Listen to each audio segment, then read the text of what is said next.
Hello, I'm Lori Zilkowski. I'm one of the project champions and project coordinators for the Great Lakes Recovery Apartments that we're proposing to build in Bangor Township. There have been a lot of questions about what this project is and what it isn't, so I wanted to be sure to share the same information that we presented at the town hall meeting in Bangor Township. Unfortunately, all of our panelists can't join me, but I'll do the best that I can to share the information that they provided as well. So I'm going to share those slides with you. We're going to, first of all, talk a little bit about Andy's Place. This is our model that we'll be using. It's been down in Jackson for over 5 years, and it's been so successful that they actually built a second building. We're going to look at the local impact of substances in Bay County, where I've been a lifelong resident. We're going to come up with some ideas and why we think that this is a great addition to our community. And we're going to address the things that are most important to you, which is safety, property value, who gets to live there, and who's going to pay for it. So, first of all, what is Andy's Place? This is Andy Hurst, and unfortunately, he passed away from a drug overdose.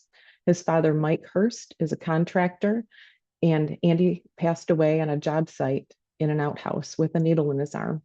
And Mike shares that in the video that I will also share with you in the post. It was a tragic situation, and Mike took that and decided to do something good with it. So he was the spearhead for the original Andy's Place.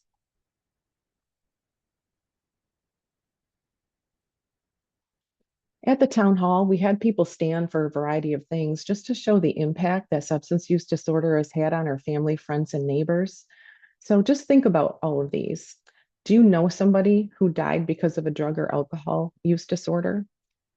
Do you know somebody that's currently struggling? Do you know somebody who's in recovery, like our daughter, who is now 10 years in recovery from a 4-year IV heroin battle? Are you in recovery? If you are, we applaud you. So that was a large group of people in the room of about 100 people. More than half stood up. And honestly, I know from being a mom of someone who struggled, some folks stayed seated because of the stigma that's involved when you share this openly in the community. So I want to tell you why this matters to me. It matters to me because of our beautiful daughter, Amanda. Um, she was raised in an upper middle class, loving two-parent household in Bangor Township in a beautiful home that had a built-in pool and a koi pond and a hot tub. She had a lot of privileges. She went to Faith Lutheran, as did I. She graduated from John Glenn, as my husband and I both did as well.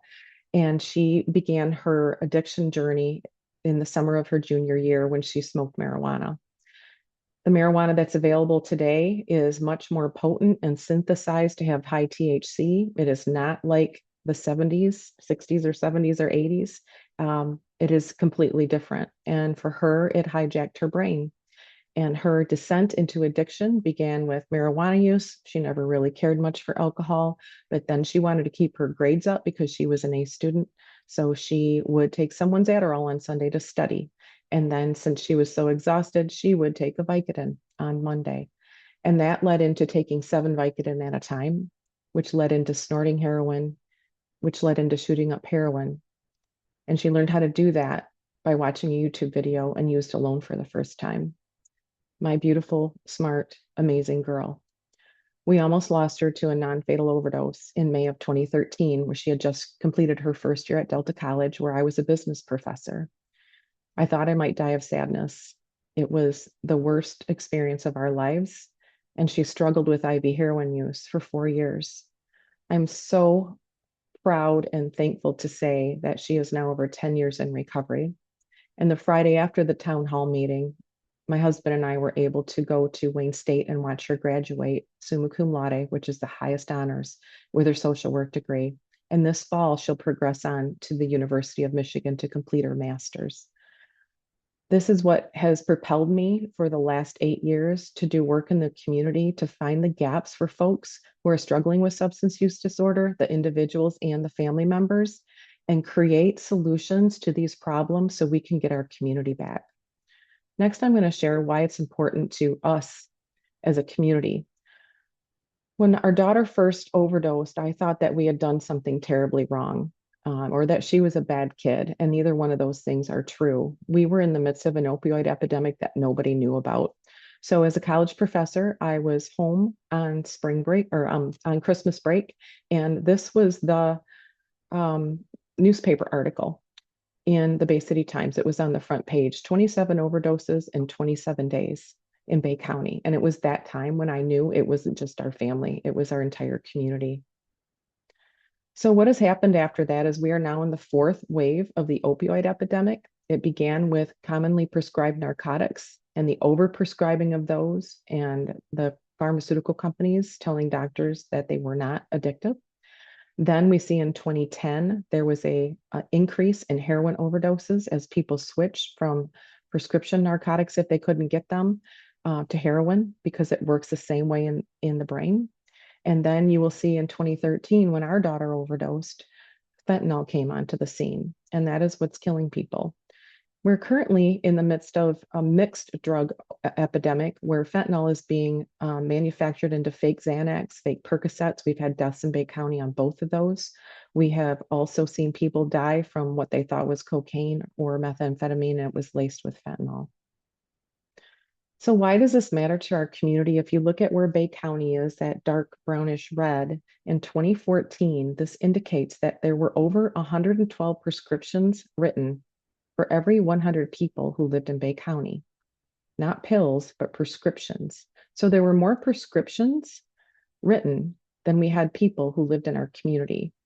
And we now know why that happened. If you look at some of those other communities where you might go camping or hunting or fishing, those small blue collar communities is who the pharmaceutical companies targeted.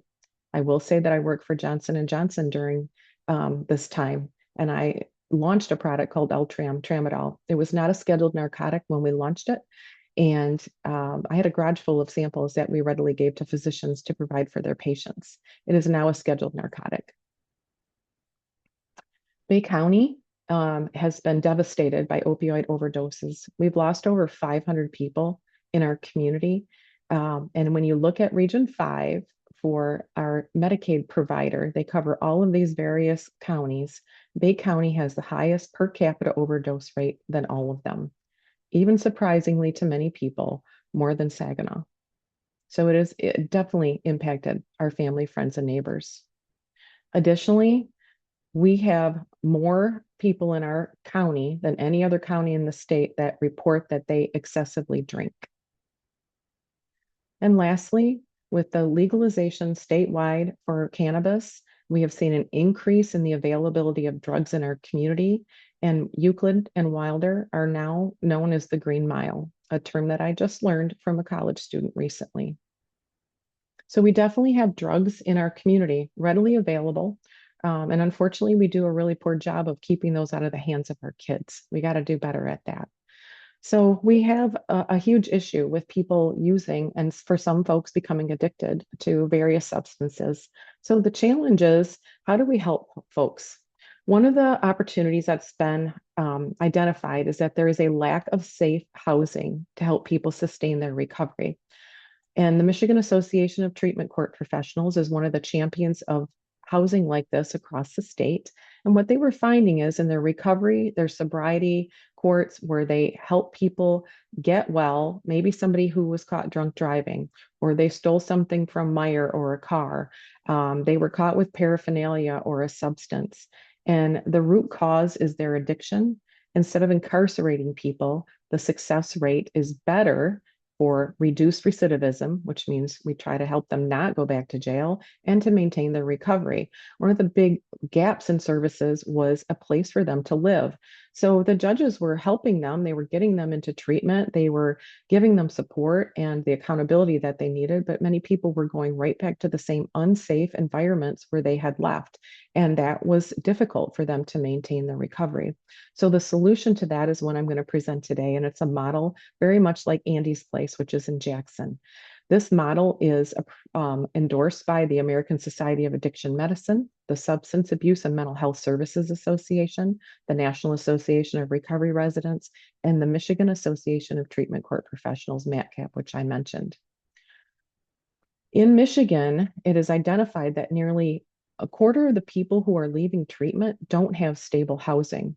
And that's about double the rate of other locations around the United States. So we definitely have a lack of safe affordable housing for people who are trying to maintain their recovery.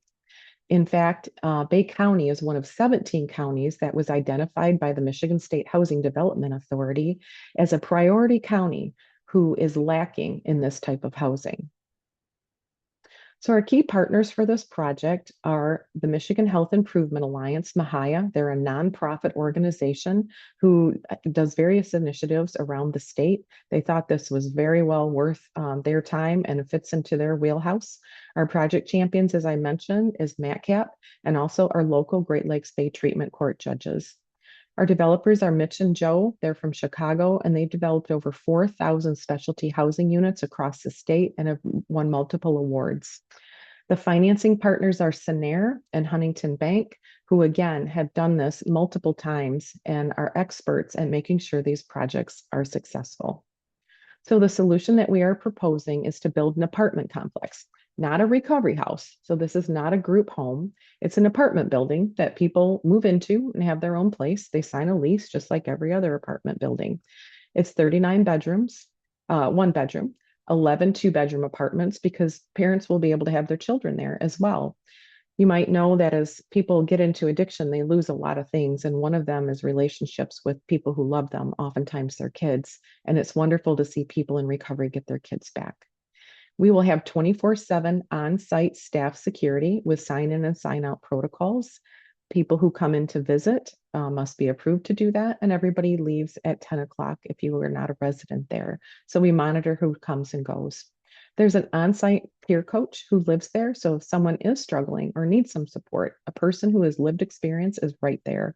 There'll also be a part-time case manager to help people figure out how to get services if they need food, if they need to get their driver's license back, how to get employment, somebody to help hold their hand while they're getting their life back. There's also beautiful space for community meetings. In fact, in Jackson, they have a monthly meeting there with all of their community partners, including their law enforcement, and office space for free for use by local medical and support agencies. What they've seen in Andy's Place is only a 3% eviction rate over the 5.5 years for folks who either cannot or will not get back into recovery if they have a slip. If someone returns back to using, let's say that they are sober and they've been sober for a year and a half and they have a drink, they are not kicked out. They are encouraged and are supported to get back into more intensive services so they can get back on track. And that's really successful. We don't want to take away people's safe housing if they have a slip. But if someone does refuse or is unable to stay in recovery, then they are evicted. And again, it's only a 3% eviction rate. We will hold someone's apartment if they have to go back to residential care. Let's say they go to treatment for 90 days. Again, we're not kicking them out. However, if they're in a judge's recovery court and they are unable or unwilling to get back into treatment, the judge has the right to put that person in jail. And if that happens, we do not hold their apartment, and that is surrendered immediately.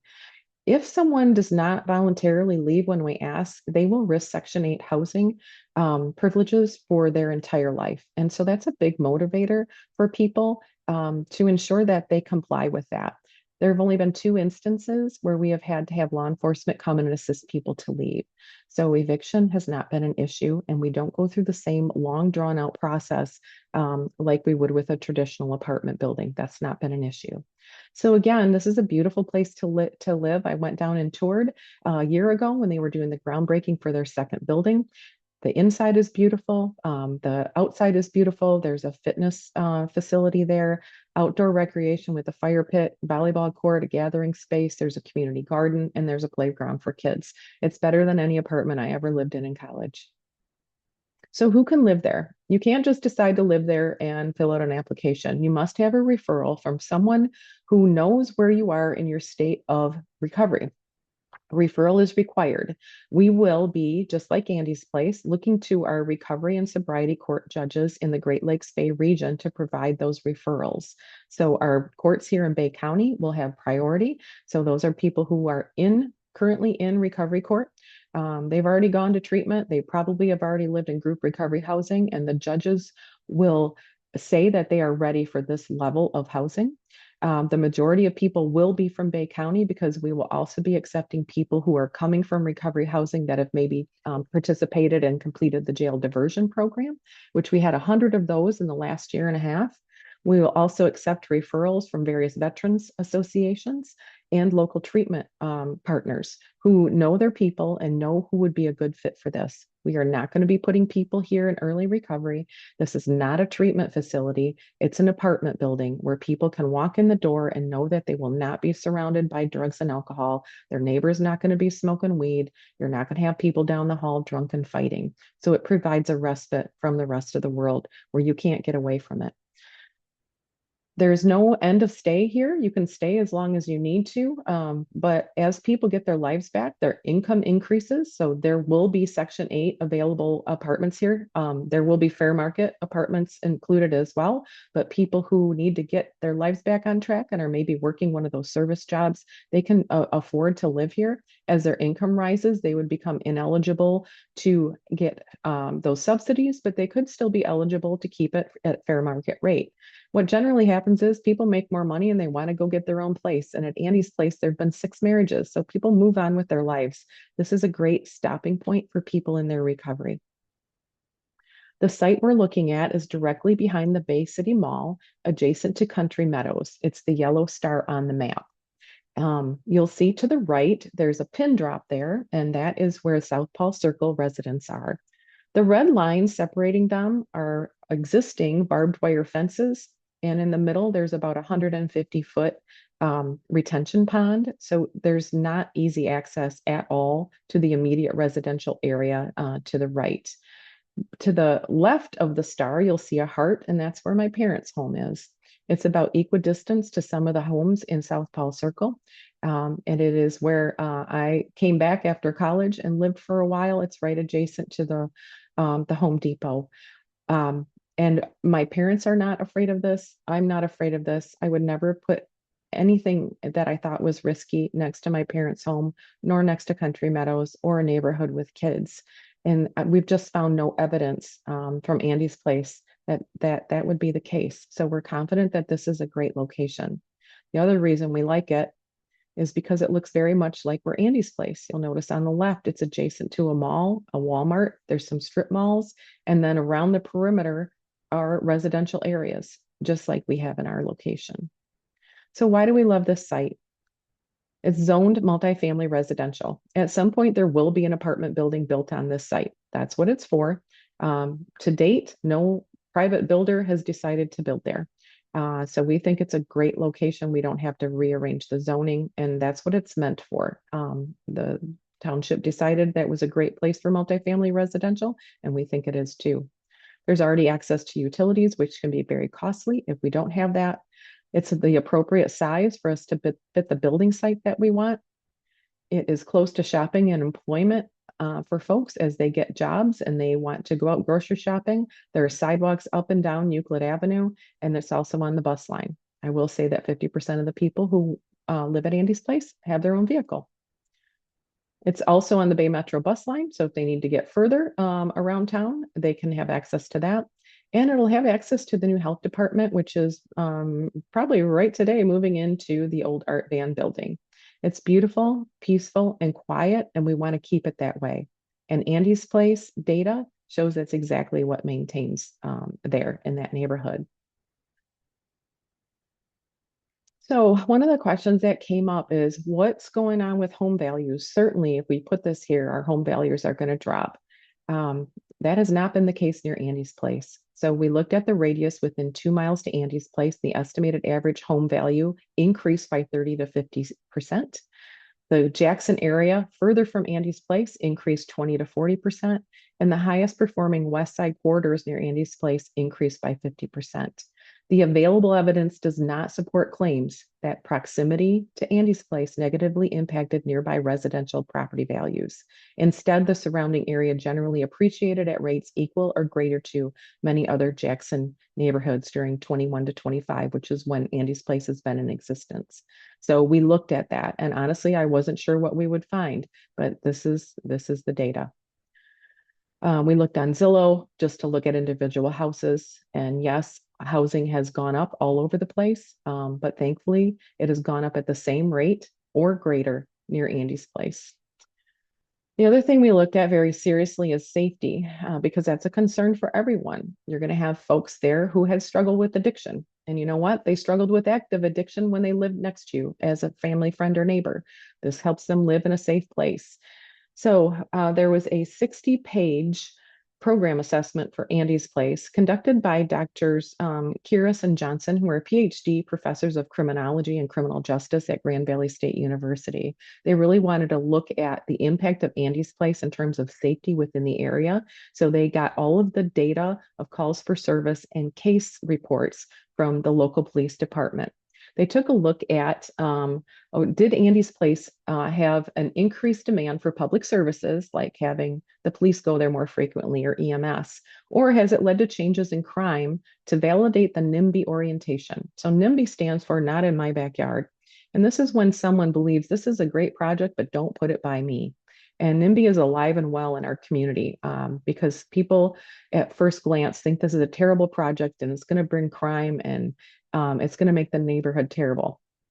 I don't blame people for thinking that, but what I would ask is, first of all, that you look to see if that's actually factual. And what we found is it's not.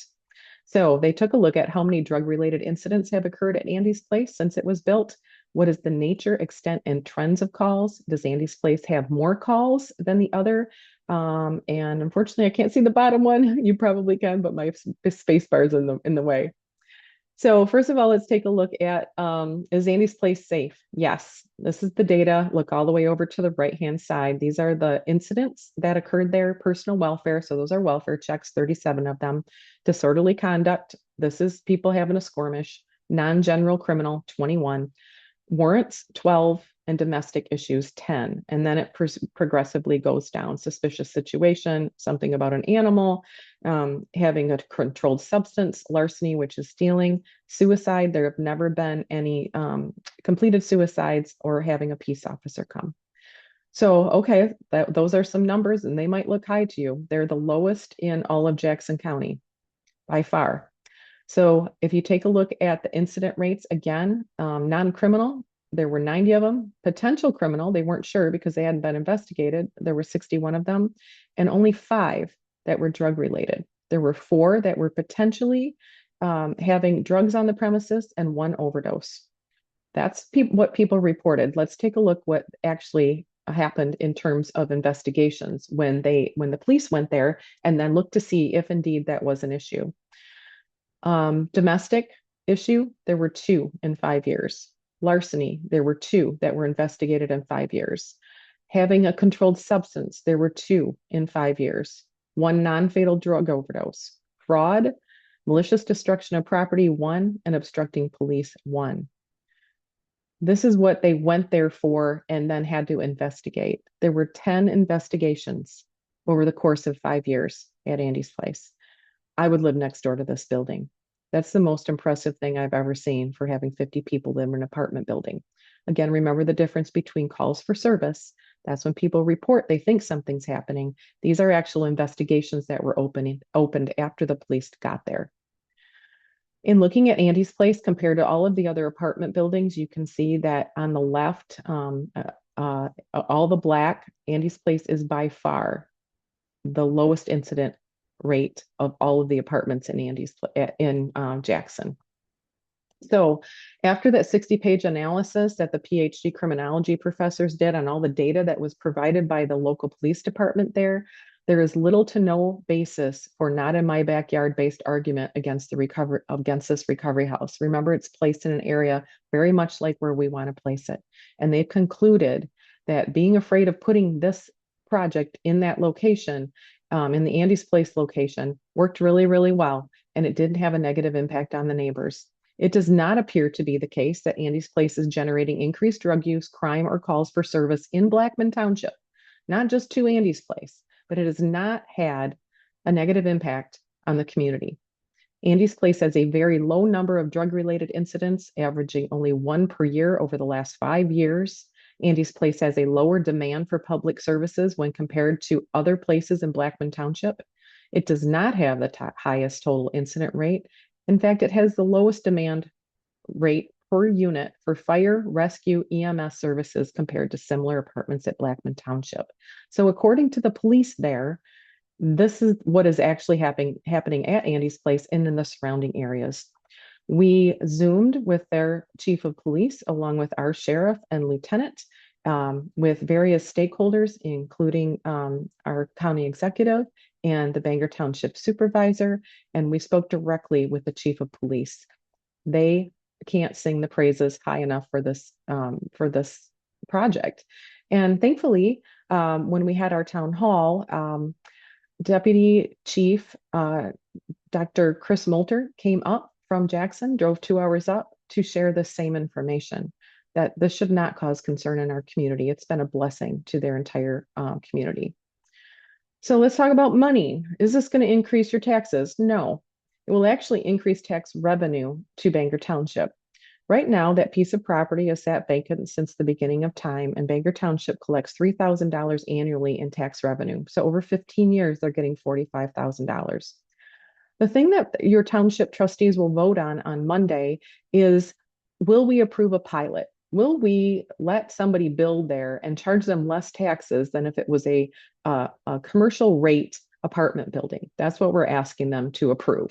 We're not asking really if they like the project or not. I know they're interested in that because they want to serve your needs. But what we're asking for is, will you allow us to pay lower taxes than market rate?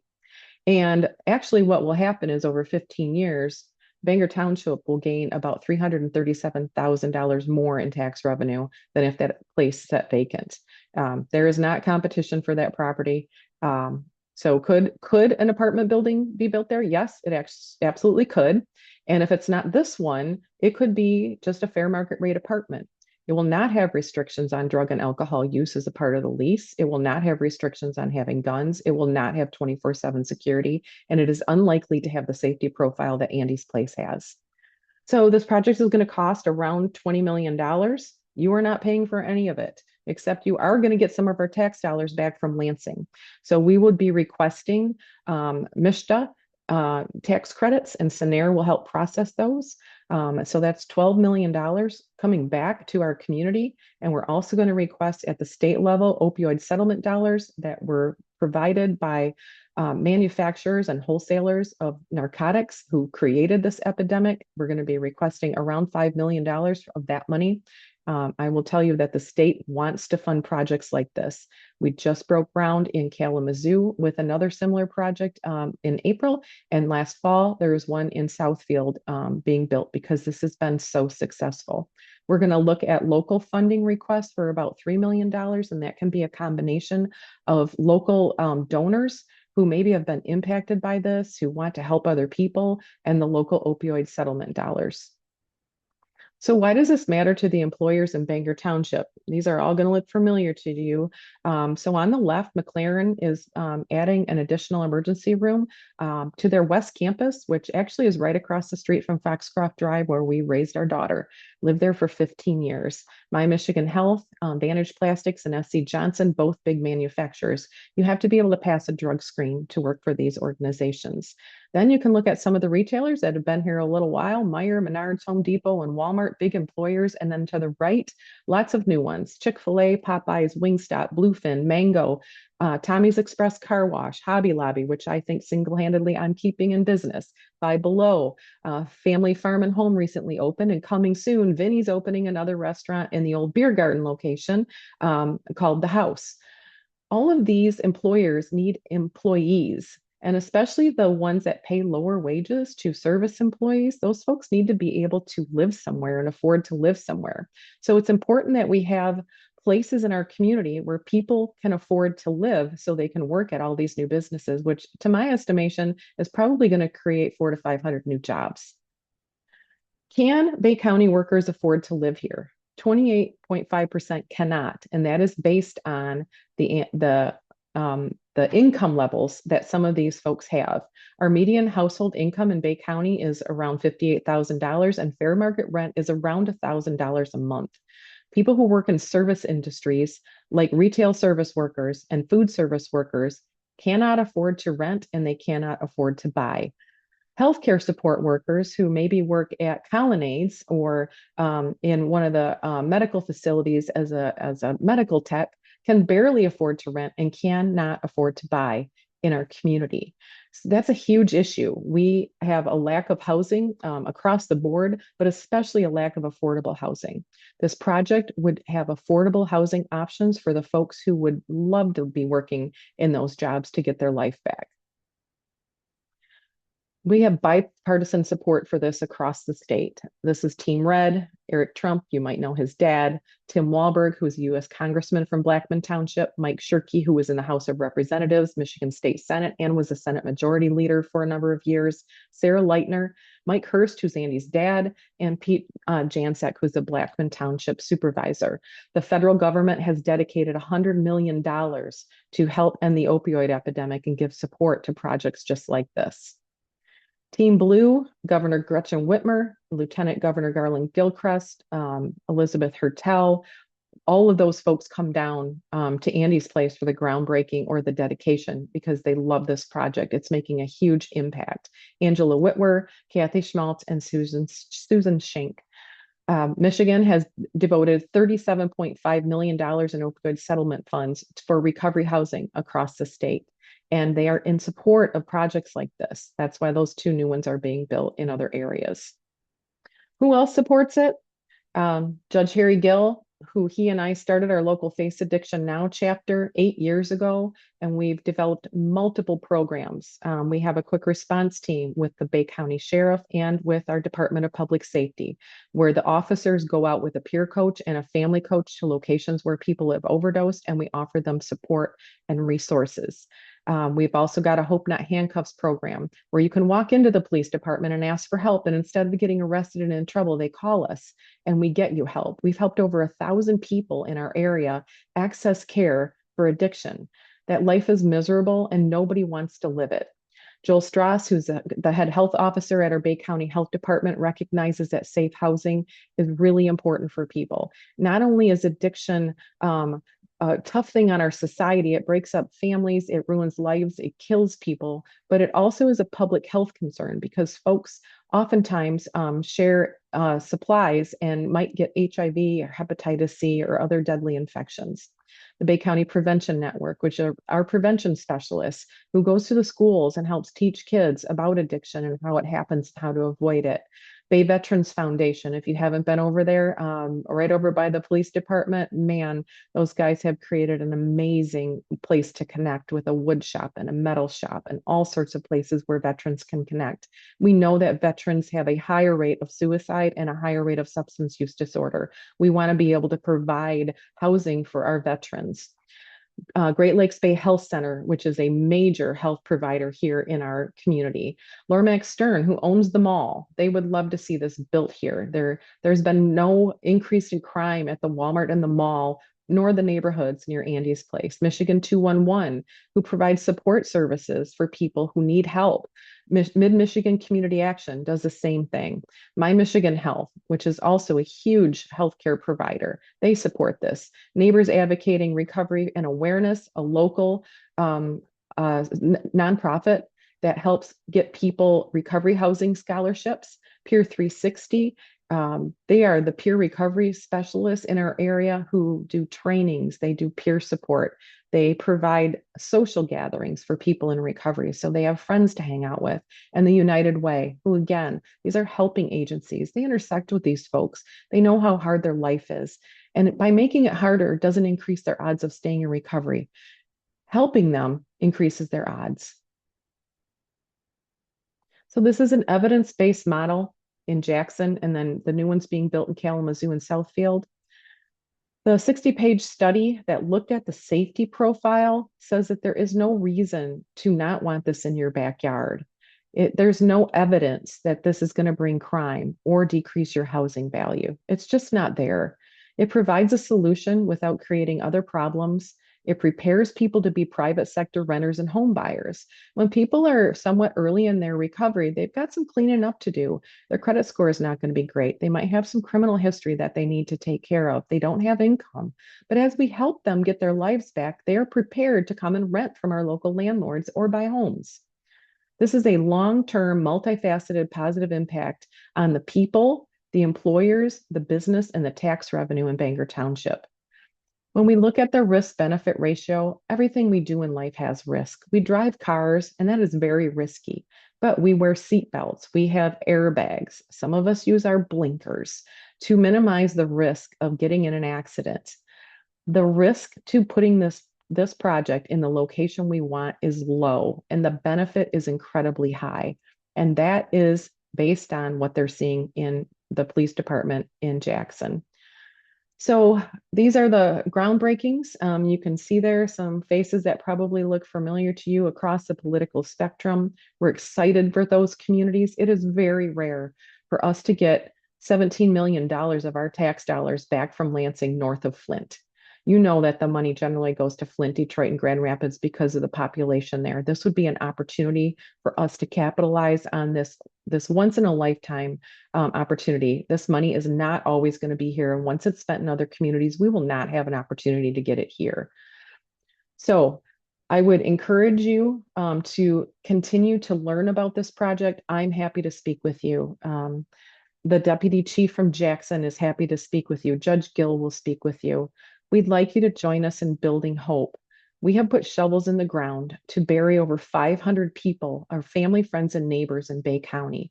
And this project isn't just housing, it helps people get their lives back. I hope that you will consider the information that was presented and be vocal with your township trustees that this is good for our community. If you've ever had someone in your life who struggles, this can help other families. So we encourage you to come to the meeting on Monday, May 18th at 6 o'clock at the Bangor Township Building. You can also email your trustees and let them know what you think. And again, we're not here to stuff something down someone's throat. That's not good. We want to help people. That's our goal. And this is a proven way to help people in our community without causing harm to other people. I know it's hard to believe, and people want to find something really bad on it. I've looked for a year. I've looked at every aspect of this. And the only thing that I have found that will prevent this project from happening is the not in my backyard mentality for people who don't understand the actual facts about it. So I thank you for watching. I'll post more info along with this video. And again, if you have any questions, I sure hope that you get the full information. Thank you so much for listening.